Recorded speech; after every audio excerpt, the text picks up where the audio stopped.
Yeah, there you go. So this beam is put in.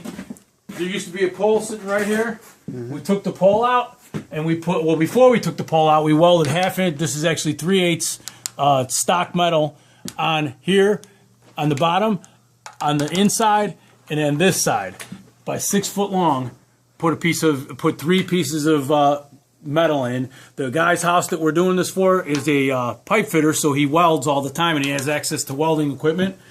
So he welded that on there. Before we took the pole out, we sistered this 2x10.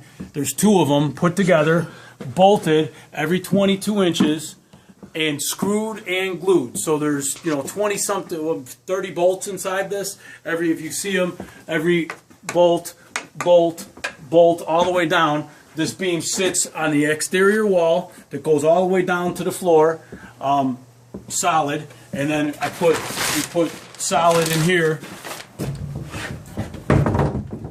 You can't really see it because it's blocked in. It's blocked in, but there's beams up here holding this, transferring all the load down to the bottom. And then same thing on this side. It's transferred all the way down to the bottom.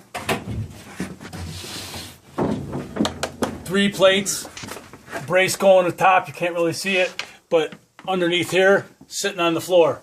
And then on this side, just to give it some extra support, we put, to pick up this side of the load of the house, we just put 1 single 2x10. Now this beam is already carrying both sides, but just to give it an extra little beef up, since we could do it with this wall, we just said why not put it there, just take a little bit of the weight off of that side. But the combination of the beam, pulling off the pole, with the weld plates on both sides, this and that, we felt that it was definitely adequate to carry the whole load. So we actually, this has been about 3 weeks. Not that that's a long time, but I put some shims in there just real loosely before we took the pole out, and the pole out's been out about 3 weeks. And we walked up, I don't know if you could even see them, like right here. I could pull them right out.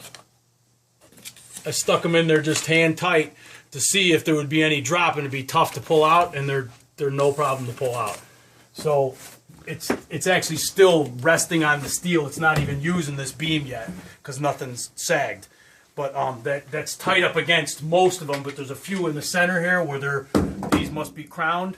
So I just wanted to check to see if this would fall at all, and nothing's moved at all.